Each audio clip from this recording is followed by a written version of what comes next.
Assalamualaikum warahmatullahi wabarakatuh.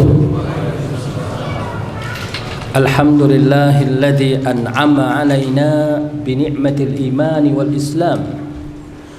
Wassalatu wassalamu ala sayyidina Muhammadin khairil anam wa ala alihi wa ashabihi ala dawam. Amma ba'du.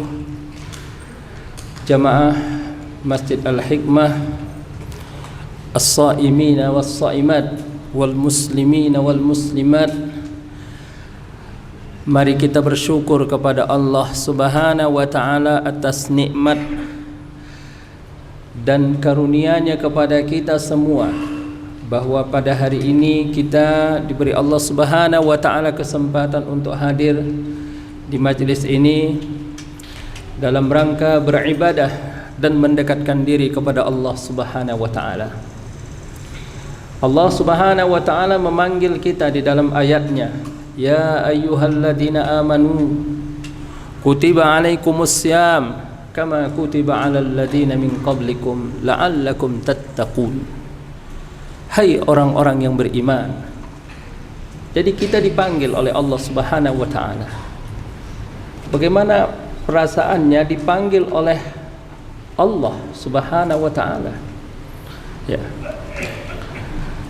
Kalau ada orang lagi melamar kerja, ya, kemudian dapat panggilan untuk wawancara, dia betapa senangnya, betapa bergembiranya, dan belum tentu diterima. Ya.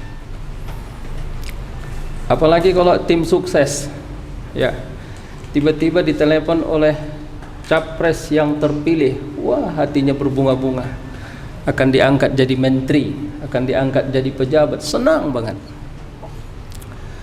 Ya, syukur ini dipanggil Allah, ya, bukan dipanggil malaikat Israel. Wah, ya. Syukur dipanggil Allah, bukan dipanggil oleh Barreskrim. Wah, dapat juga. Apalagi kalau dipanggil sama KPK, gemetar, ketakutan. Ini kita dipanggil oleh Allah, ya ayyuhalladzina amanu, hai orang-orang yang beriman. Ya. Kita dipanggil Allah dengan panggilan yang paling kita senangi. Panggilan kebanggaan, panggilan kesukaan kita, ya ayyuhalladzina amanu, hai orang-orang yang beriman. Apa artinya orang yang beriman itu? Orang yang beriman, orang yang percaya kepada surga dan neraka. Orang yang percaya kepada pahala dan dosa. Orang yang percaya kepada hari akhir. Ya. Alladzina amanu, orang-orang yang beriman. Orang yang tidak beriman minggir dulu.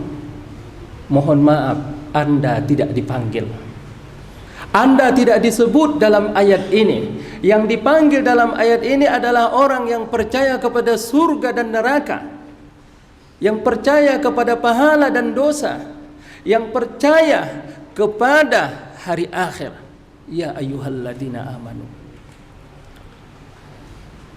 Kata Ibnu Mas'ud, apabila kamu mendengar kata-kata ya ayyuhalladzina amanu, apabila kamu membaca ya ayyuhalladzina amanu di dalam Al-Quran, dengarkan baik-baik. Karena ada kebaikan yang ingin Allah berikan kepada kamu. Ya. Ada mudarat bahaya yang ingin diperingatkan oleh Allah supaya kamu tidak jatuh kepadanya. Kutiba alaikumussyam, diwajibkan kepada kamu berpuasa. Apa sih makna diwajibkan itu? Ada orang lagi sakit parah, Pak. Ya. Sakitnya sakit parah. Ya. Kata dokter kepada dia, "Pak, Bapak harus minum obat ini." Jadi wajib itu harus, mesti, mau tidak mau, harus. Ya. Kalau nanti Bapak ini tidak minum obat, akibatnya apa? Mempercepat kematiannya. Atau penyakitnya tidak sembuh, atau terlambat sembuhnya. Maka begitulah puasa, Bapak dan Ibu rahimakumullah. Puasa itu menyebabkan kita haus, lapar, dahaga. Apalagi orang yang ada sakit asam lambungnya, naik asam lambungnya gitu. Mual ya. Tapi itu adalah pil pahit yang harus kita telan, yang harus kita minum untuk menyembuhkan penyakit kita. Kalau tidak, penyakit kita tidak sembuh. Ya. Kalau penyakit kita tidak sembuh, maka mempercepat kematian kita. Makanya kata Allah, kutiba alaikumus siyam. Jadi kalau begitu, ya, yang butuh kepada puasa itu adalah kita, Bapak dan Ibu rahimakumullah. Kita ini butuh kepada puasa. Ya. Oleh karena puasa itu berat, ya, maka Allah mengatakan, kama kutiba alal ladzina min qablikum, sebagaimana telah diwajibkan kepada orang yang sebelum kamu. Ya, musibah itu kalau kita sendiri yang merasakan itu terasa sangat berat, terasa sangat menyulitkan. Tapi kalau merasakan penderitaan itu bersama-sama, ya agak ringan sedikit gitu. Kalau lagi macet gitu ya, lagi orang mudik itu macet, tapi semua orang kena macet gitu. Ya, orang tidak merasakan derita, merasakan kesusahan, malah orang ketawa-ketawa, senyum gitu. Jadi, kalaupun puasa itu berat, bukan kamu saja yang berpuasa, umat sebelum kamu juga berpuasa. Makanya puasa bulan Ramadan itu walaupun berat tapi mudah. Kenapa? Di rumah semua orang puasa, di kantor puasa, di jalan kita lihat orang puasa, kita pergi ke masjid orang puasa. Ya, akhirnya menjadi mudah puasa itu. Jamaah rahimakumullah. Bisa saja Allah Subhanahu wa taala memerintahkan kepada kita tanpa menyebutkan apa alasannya. Pokoknya kamu puasa aja, kata Allah. Tapi di sini Allah sayang kepada kita. Allah katakan apa? La'allakum tattaqun. Semoga kamu menjadi orang yang bertakwa. Kata-kata semoga ini biasanya kita ucapkan semoga sukses, semoga berhasil, semoga menjadi keluarga sakinah, mawaddah, warahmah. Ini doa. Kalau yang menyebutkannya hamba, itu doa, Pak. Tapi kalau yang menyebutkannya Allah, maknanya beda. La'alla itu litarajji. Dalam ilmu nahwu, inna anna lakinna ka'anna laita la'alla. Ya, tansibul isma wa tarfa'ul khabar. Ya, misalnya Zaidun qaimun, masuk la'alla Zaidan qaimun itu. Maknanya kalau Allah menyebutnya pasti. Kalau kamu berpuasa, kamu pasti menjadi orang yang bertakwa. Ini janji Allah. Dan janji Allah pasti ditepati. Apa makna orang yang bertakwa? Orang yang bertakwa adalah orang yang melaksanakan perintah Allah Subhanahu wa ta'ala dan meninggalkan larangan Allah sampai akhir hayat. Jadi puasa 1 bulan menjadikan kamu istiqomah menjalankan perintah Allah dan meninggalkan larangan Allah sampai akhir hayat. Hadiahnya luar biasa. Makanya inilah yang menyebabkan orang-orang saleh itu rindu datangnya bulan puasa. Inilah yang menyebabkan kita gembira datangnya puasa. Beda sama anak kecil. Anak kecil senang kalau udah bulan puasa. Kenapa? Ya, karena nanti beli baju baru. Iya deh ya, beli baju. Udah beli baju belum? Belum. Ya, karena nanti bisa mudik, ya. Karena nanti bisa jalan-jalan, ya. Karena bisa ketemu kakek dan nenek. Tapi orang yang beriman, mereka senang berpuasa, satu menjadikan mereka menjadi orang yang istiqomah menjalankan perintah Allah dan meninggalkan larangan Allah. Jadi kenapa bisa puasa itu merubah orang? Ya, coba kita perhatikan Pak puasa itu. Kalau kita berpuasa, jangankan yang haram, yang mubah pun kita tinggalkan. Gitu. Ya. Jangankan judi, mabuk, minum, gibah, yang haram, yang halal saja, makan, minum, berhubungan suami istri atas pasangan yang sah itu tadinya halal, tapi itu kita tinggalkan selama bulan puasa demi mengharapkan pahala dari Allah dan meninggalkan dan takut akan azab Allah Subhanahu wa taala. Dan itu berlangsung selama berapa hari? 30 hari, Pak.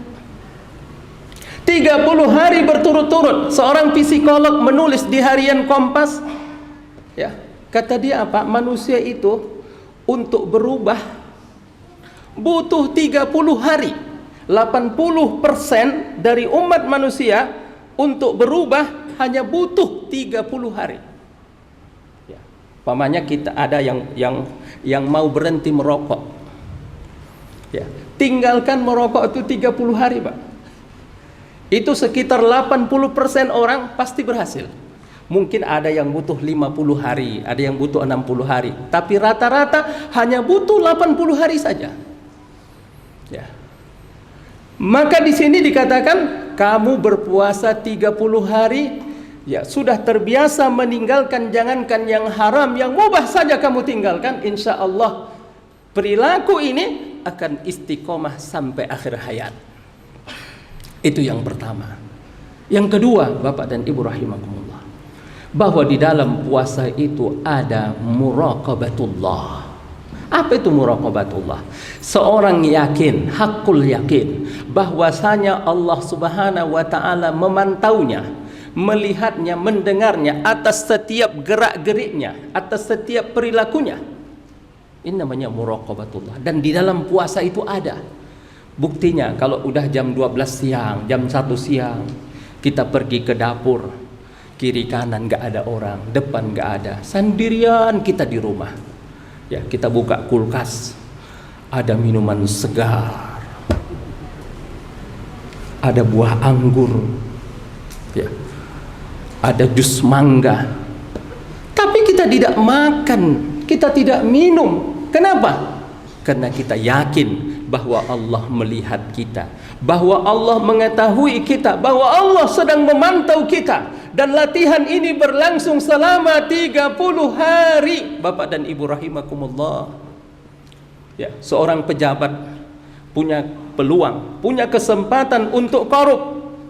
Tidak ada yang tahu, tidak ada CCTV, tidak ada yang mengetahui, tidak ada yang mengawasi. Tapi dia katakan, Allah yuraqibuni, Allah melihat aku.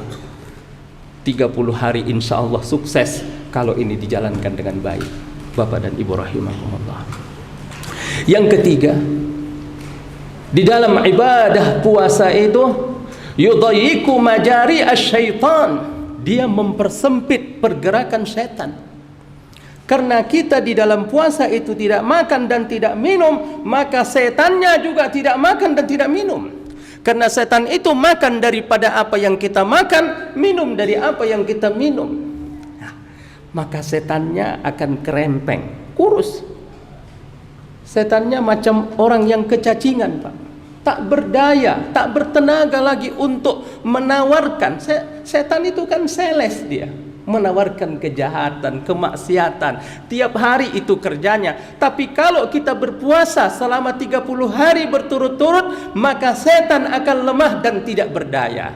Maka dalam hadis dikatakan wasuffidatis syayatin, dan setan dibelenggu, tidak berdaya lagi. Dan kita tinggal melanjutkannya setelah 30 hari nanti.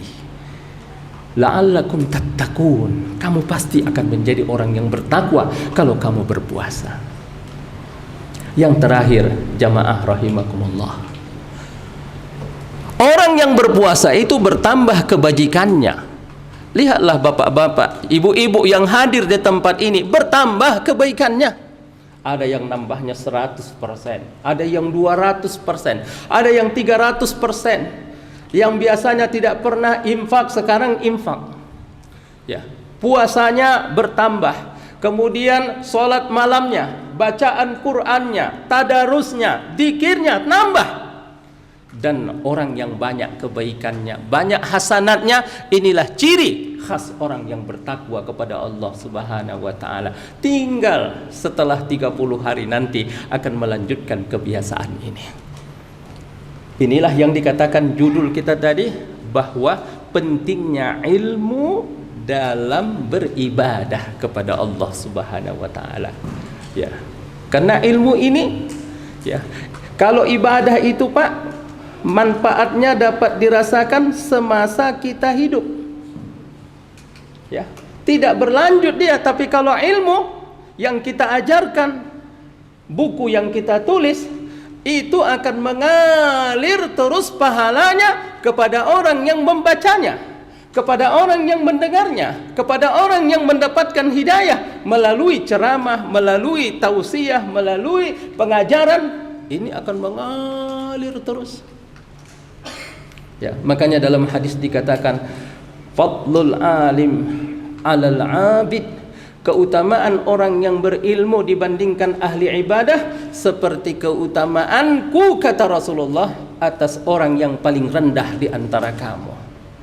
Karena ulama-ulama, para kiai, para masyayikh, para aulia, para habaib yang dicintai Allah, mereka itu adalah seperti bintang-bintang di mana orang mendapatkan petunjuk melalui bintang itu, karena mereka bisa mengetahui kemana arah dan kemana tujuan. Jamaah rahimakumullah, oleh karena itu mari kita bersemangat menjalankan ibadah puasa ini. Kita pasti bergembira, kita pasti senang, ya, senang menjalankan ibadah puasa ini. Kenapa? Karena inilah yang akan merubah kita, karena inilah yang akan menyembuhkan penyakit-penyakit yang ada di dalam diri kita. Semoga dengan berpuasa ini kita sembuh dari segala macam penyakit, penyakit batin, penyakit sombong, penyakit angkuh, penyakit iri, penyakit malas, penyakit kemunafikan, penyakit kesombongan. Semoga disembuhkan oleh Allah dengan ibadah puasa ini. Amin ya rabbal alamin. Jazakumullah khairan atas segala perhatiannya, dan mohon maaf atas segala kekurangannya. Nasrum minallah wa fathun qarib wa basyiril mu'minin. Wassalamualaikum warahmatullahi wabarakatuh.